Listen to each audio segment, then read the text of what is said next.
How's it going, everyone? Cuppa Anime Joe here, and I am back for another One Piece chapter review. This one, 1166, titled New Tales. Now, you might have noticed that I totally missed 1165. Terrible. I know it's egregious. How could I? And if you notice that, you would be right. I did indeed miss 1165. So I have a new graphics card.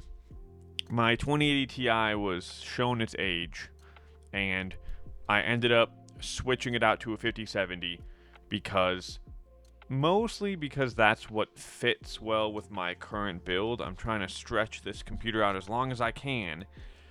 So I got the new GPU. I cleaned out the case quite a bit, and I redid my thermal paste. And so, my computer was kind of out of commission for a little bit. It is very hard to make videos when the thing that you use to make videos with is not usable. And so I just decided to skip and do the work on the computer, and now we're back. There are some things from 1165 I would like to cover. I may just make a discussion video out of current events that happened in God Valley and really heavily touch on the events of 1165 in that. But the main thing is critical mass hockey, whether that ends up being an actual type of attack, or if it's a thing you put behind hockey. So you're putting the critical mass. The way I view it is all of your oomph, all of your power, basically what Luffy does at the end of every arc. You back your hockey up with all of that power, or you could say all of that mass, which is why you get the effects that we see in this current chapter, but you also cannot move. It's like expending all of your hockey. The thing I do like about seeing that, and we will get into the chapter soon, but the thing I do like about seeing that is Luffy is not the only person in the story who can run out of hockey.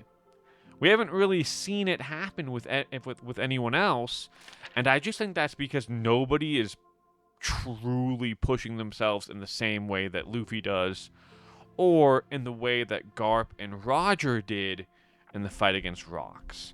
So it is nice to see others, but yeah, I am curious to see what the concept of mass means in terms of the story of One Piece. Right, because clearly it's going to differ from what mass is in the real world. And before getting into any more of a tangent about that, I'm actually thinking that maybe that can just be its own video. Here on this first page, we have Rocks. He is on the ground. We have Roger and Garp, and they are also on the ground. But Rocks is not knocked out. He's still conscious, and the Domi Reversi has been broken. So it is possible to break the curse. Rocks even asks, did they really break the curse? And then we get this cool perspective shot of 3 of the Gods Knights walking up, Garling, Summers, and Maffy. But the panel is drawn with them upside down. And that is because Rocks, laying on his back, looking this way, is seeing them approach. He's seeing them upside down. And so we're getting the Rocks D. Zebek point of view for these 3 shadowy figures walking up. And I guess this is Garling's W. He runs cleanup. So Garling is a formidable foe when he's fighting people who are helpless. That's what I've seen so far from his showing in God Valley. But yeah, so Rocks knows, he's like, it's too late, and he's like, damn it, Roger and Garp, you gotta run. Myself aside, the 2 of you cannot die here. And as we see Garling raise his sword to land the finishing blow on Davy D. Zebek, we see him thank the 2 for stopping him. So he is still grateful, even to the very end. He is grateful to both Roger and Garp for stopping him. Now, we don't see the death. This is typical Oda. That means that rocks may come back in some way in the future. We don't actually see the death. We do get a soft confirmation, though. We cut to a scene of Rayleigh and Gibbon, and they're running away. They got Roger and Garp. They're dipping. That's how those two get out of there, which a lot of people last week that I was seeing were saying that that's probably why these two were sent back. It was to save Roger and Garp after they couldn't move anymore. And this really, really highlights, it truly highlights the difference between the Roger crew and the Rocks crew. Because the Roger crew, they went back for their captain, and for that matter, that's how we get Garp too. They ended up going back for both of them because they were in that alliance there. And so as they're running, Roger asks Rayleigh how Rocks is doing, and Rayleigh just says he was killed. So that's the extent of our confirmation. We see Garling about to stab Rocks, and we get Rayleigh saying that he was killed, but dang it, be dubious, okay? Because we did not actually see the act of Rocks getting killed. And then the island just collapses. It just disappears into the ocean. This wasn't a buster call. All the ships are dipping out. Audi 5000. This wasn't the same thing that happened to Lucia. Let's just suppose that's Uranus, the ancient weapon. Well, the world government, they can't power it yet. They don't have Vegapunk. They don't have the Mother Flame. They can't use it. So to me, it just feels like Roger, Garp, and Rocks were such monstrosities that their fight took out the whole island, or at least a lot of the island, because again, we see it collapsing like practically into the waves, completely destroyed. Then we get a narrator box that says this event would leave no mark on the pages of history. The crumbling island was swallowed by the waves and consumed by fog, like curtains closing on a grand stage. That was the essence of the God Valley incident. The silence in the incident's wake lasted only a moment before a massive bolt of lightning split the heavens, and with that, the curtain rose for new tales to unfold. And we get so much here. On one side, we have the generation that's about to rise up. We got Garp, we got Roger, we got Whitebeard, we got Big Mom. Those are your big names for the immediate next generation. And then on the left, we have more of the future even beyond them, except for Kaido. Kaido's kind of in the same grouping, but we got Kaido, Dragon, Shanks, Kuma and Ivankov, and Ginny, and Marshall D. Teach with Eris at the bottom. So we can kind of see here, like, all the players that are going to matter in the coming eras, be it the one right after Rocks, or even beyond that, the current era the storyline is in right now, with characters like Shanks, Blackbeard, and Dragon. And Kuma. We're going to throw Kuma in there because he's the GOAT. He's just not all the way there right now.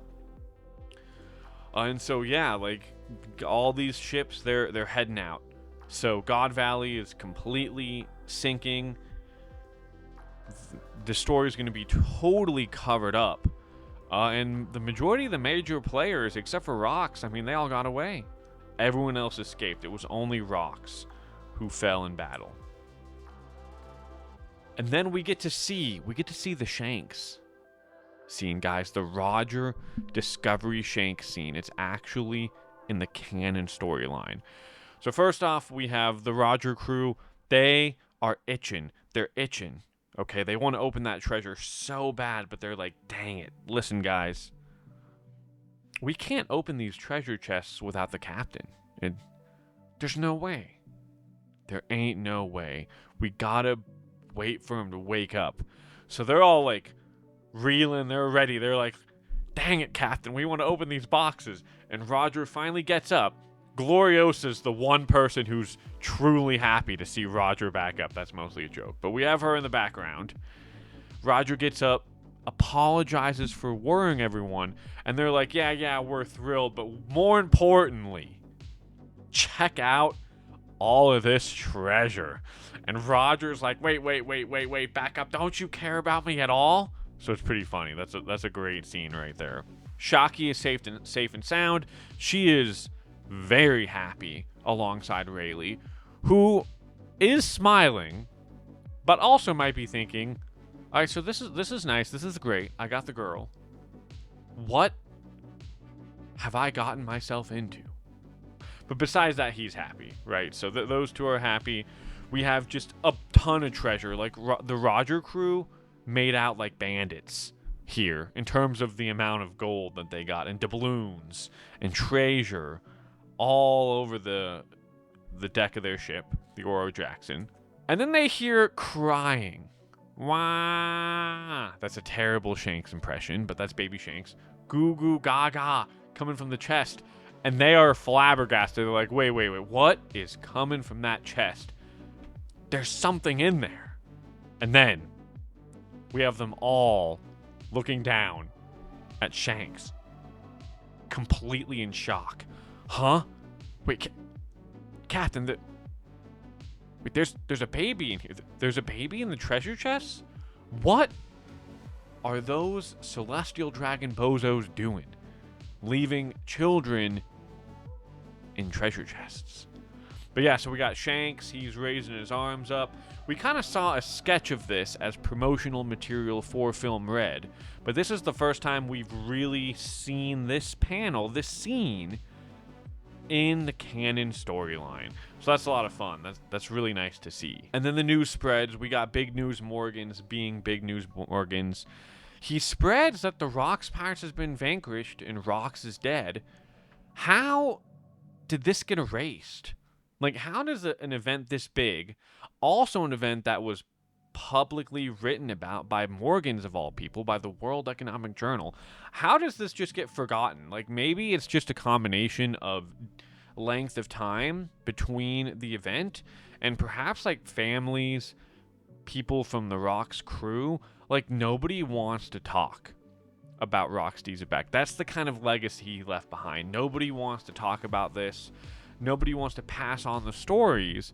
So maybe the world government had an easier time covering this thing up because people of the world and people who were involved, along with the world government themselves, nobody wanted to talk about Rox. Like, everyone wanted to let this era go by the wayside. We have a very angry Garp.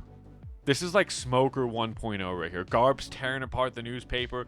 He's like, what the hell is this? Why am I being lauded as the hero? This is insane. And then he's like, I cannot wait to get my hands on Morgan. I want to wring his neck. And then, of course, he has to be told that, you know, Morgan's only writes that because the world government pays him off, right? The shadow leader, whom you punched in the face, by the way, is the one telling those below him to pay off Morgans to write the story that they want. So Morgans isn't really the problem. It's the people whom you are reporting to. And then we get a very interesting Garp and Sengoku confrontation, right? Where Sengoku basically says that there's no way to account for every single person in the organization, right? Like, if you count the member nations, armies, we're talking about tens of millions of soldiers, all the way from the top of the chain all the way to the bottom, right? It is impossible to account for the actions of every single person. So, if the top brass were to do something that Sengoku feels is insane, he would simply turn a blind eye. This is the big difference between Garp and Sengoku. Although it's yet to be seen how each of them handle their branches, right? And so they get into this fight, and Garp's like, you're just another promotion-chasing fool. And Sengoku snaps back at him, saying, shut up. What good can you do barking from the bottom of the cliff? So it's like, you know, Garp, you're all the way down, like, low in ranking. I mean, you're a vice admiral. You're high in the Marines, but you're not high enough in ranking to be able to do anything, which we later learn that in the Marine organization, there is no rank high enough to be able to do anything. You're always reporting to the Celestial Dragons, no matter where you're at. So that's why I think Garp made the right decision by retaining freedom and stopping at Vice Admiral versus Sengoku, who, and maybe for Sengoku, moving up was the right decision. That's what he wanted to do. But even as Fleet Admiral, I'm sure there was things Sengoku wanted to implement that were simply not an option for him. Like, he just couldn't do it. And so Garp is like, here's the deal, Sengoku. If you ever stray and get corrupted, I will kill you myself. And Sengoku, with a smile on his face, they're both bloodied and beaten up. Sengoku's like, how reassuring. I guess that is what friends are for. And then he asks Garp, well, okay, Garp, are you going to quit the Marines after everything you've seen here? You know, that's what Roger hinted at, too. And Garp's like, dang it, you idiot. I can't quit. There are still things at the bottom of the cliff that need a guard dog. So what's the bottom of that cliff? Is he talking about citizens? Is he talking about all of the Marines under him? Is he talking about both? The world at large? There's a lot of things Garp could be striving to protect. We don't know for sure, with the exception, I think, of Marines, of him wanting to protect your everyday Marine. And, you know, the organization probably doesn't need that, right? Like, even Dragon, we're going to see later. Dragon hates his dad for some of the actions he's taking. Dragon is leaving the Marines because he is done with everything that he has seen here. However, Dragon, current day, leading the Revolutionary Army, does not want to take out the Marines. In fact, he seems to think the Marines, they're still going to be needed. There will be a role for the Marines as an organization to play, but before that can happen, the Celestial Dragons are the ones who need to go. And so, you know, even Dragon understands that in terms of the Marines, that's an organization you probably do need to protect. You probably do need to keep around. They are going to end up being important later on. And so now we're actually starting to get back into the Herald and Loki part of this flashback as well. So we have some scenes of Loki, who's lost his hero. So he's crying his eyes out, right? Like, he is still a kid. Rox was the one he looked up to. Rox is the one he wanted to join. Rox was the one he wanted to emulate. And Rox is now dead. And we get an interesting scene of Rox chilling with Loki. And is he attacking him? No. Is he being violent? No. So it looks like Rox maybe only attacked Loki once or twice. He wasn't doing it every time, right? But he does have this thought, what is this? The guy I want, which is Harold, ain't giving me the time of day, but his snot-nosed brat, which is Loki, won't leave me alone. So, of course, Rox also says, how many times do I gotta tell you, Pipsqueak, I don't want a brat on my crew, right? But Loki reveals that he thinks Rox is Nika. And Rox does not know who Nika is. He's like, Nika, question mark. Like, who? What are you talking about, kid? Who is this Nika? Why are you saying you think I'm like him? Nah, I'm from the Davy clan side. What are you talking about? But then Loki describes the warrior of liberation who will destroy the world while laughing. So we're getting kind of the Elbaf thought train of Nika. And Rox is like, destroy it. I'm aiming to be the king of the world. Why would I destroy the thing that I want to rule over? Besides, if anyone's got that sort of power, it's Harold. It ain't even me. It's your dad, King Harold. And Loki's like, huh? What? And then we get an interesting drop of lore from Rox to Loki specifically. Like, Loki learning this. We already knew about this. But Loki learning this makes me wonder if it's going to become important in the current day storyline. So Rox says, listen up, Loki. Somewhere out there, the Galera are slumbering. They're an outrageous band of ravagers. And the only one who can put them back into play is your pops. I'm going to continue to rally the rogues of the world. So we pretty much know that whoever is seen as the king of Elbaf is the person that the Galarad Giants are going to listen to. I think there has been too much set up around these Galarad Giants for them not to come back in the endgame of the story. That is going to happen. I just don't know who is going to pull it off, but it's almost certainly going to involve one of two giants, Loki or Hyrule. And whatever side they choose to take, one of those two is going to be recognized as a leader or the leader of Elbaf. You know, if they end up doing some kind of like joint kingship or whatever, or put each other on more even keel. So one or both of them are going to eventually be the ones who bring the Galarad Giants into play. And Loki here as a child is hearing about them and how important they are to Rox's plan, and how important the King of the Giants in this era, Harold, is to the resurrection of the Galarad Giants. So Rox then goes on to say, but I'm going to come back again and again and again. I don't care if it takes 100 or 200 or 600 meetings. I added that last part.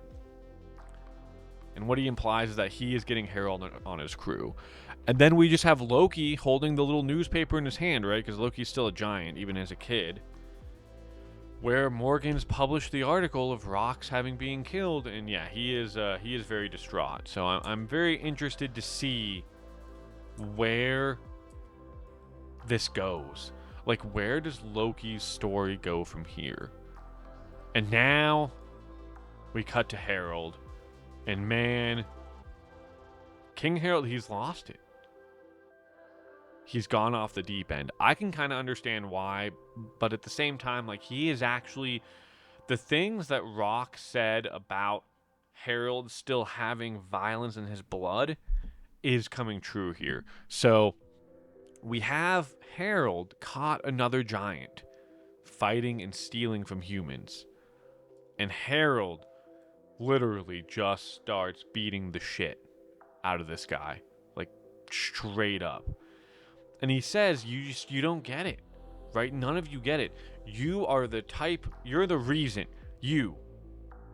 reason why our race is so feared. You are the embodiment of what I've been fighting against. You are the reason why we cannot be trusted. But here's the thing. Harold is completely destroying this guy and the buildings of this human city while the humans are running away. Harold is that guy.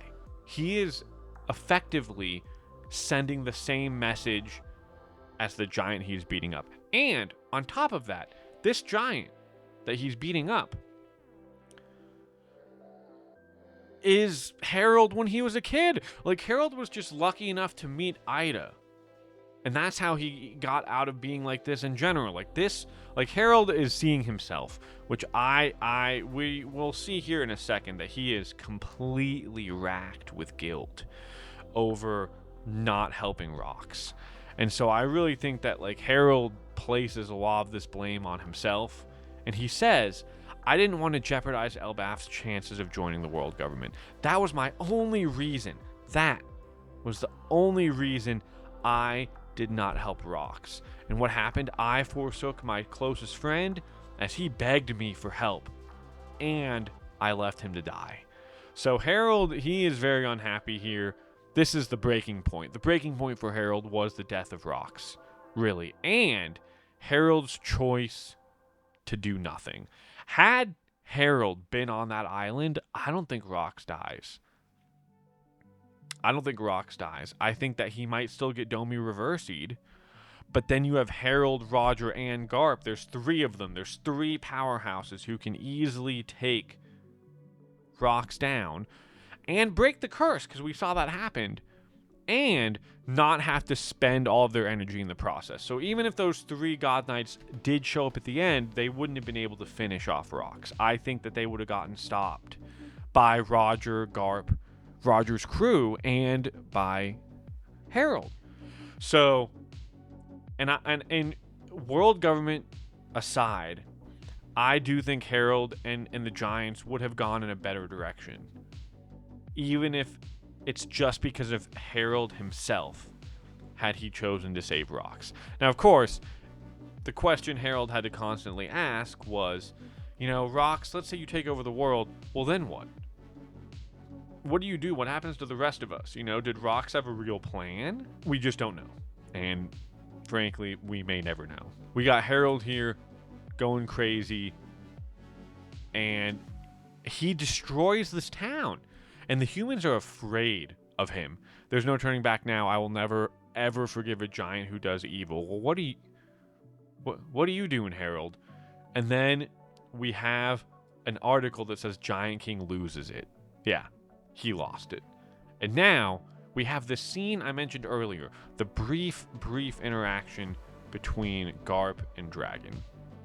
Dragon is in a cell, and Garp walks up to him, and Dragon's like, Dad, I'm going to quit the Marines. And Garp's like, okay. Can't really argue here. Okay, son. And then he's like, and you, I despise you. I don't think he actually despises his dad.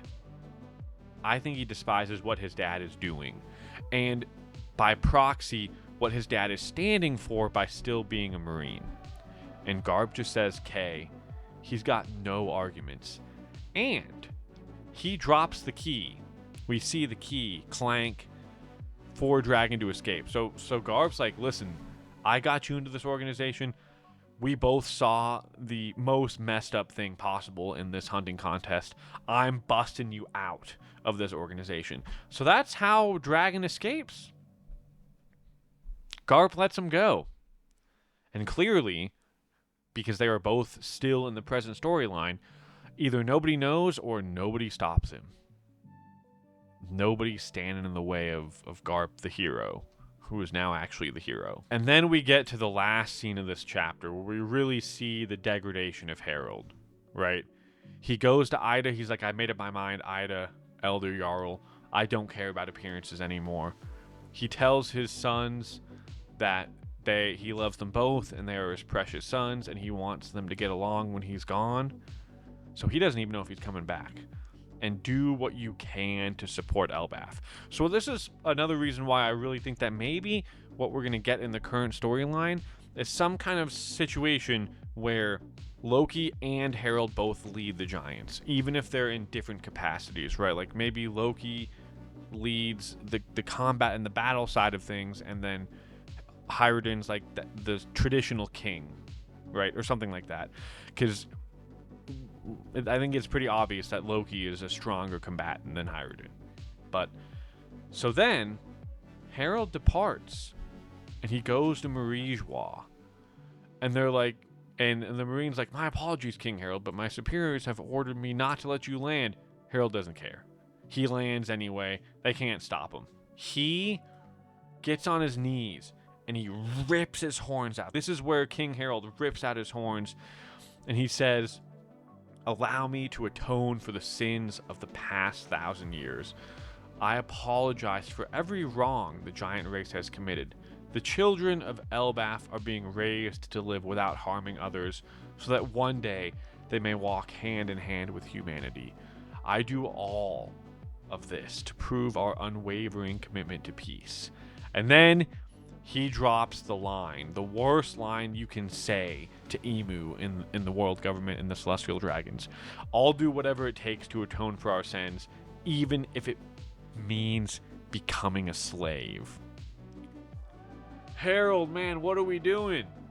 What are we doing? You're just so naive. You just don't understand how terrible of a thing this is to say to the world government. So this is it, hook, line, and sinker. This is the event where Harold gets looped in with the world government, and somehow this is going to lead to his demise, which is what the rest of this flashback, I think, is going to be about. So now we are officially through the God Valley part of the Elbaf flashback, and we are moving back in to the story between Harold and Loki, and that's where we're going to get the wrap-up there. So I am pretty excited to see where this is going. Rox's story was way more tragic than I think a lot of us saw coming. However, this is a one-piece flashback, so the real tragedy has yet to come. That's going to be in the way of King Harold. That's what's really going to get us invested in the current storyline and watching the Straw Hats hopefully walk on the God's Knights. Emu I'm a little dubious about. I'm not sure if it's really appropriate for Luffy to defeat Emu here, but we are going to get to see Sun God Nika versus Emu. And I'm also very curious to see what Loki chooses to do. Which side does he take? Who does he join? Who does he end up fighting? What kind of devil fruit does he have? What can he do? Right. If Loki's as strong as Harold, I mean, he's practically a Yonko. He's practically an Emperor class fighter. So, very curious to see that back in the present storyline. I hope you enjoyed this. If there was anything I missed or you'd like to talk about, please leave it in the comments. I would love to hear it. Like and subscribe. I greatly appreciate it. It's really helpful for smaller channels. And of course, I would like each and every one of you to have an excellent rest of your day.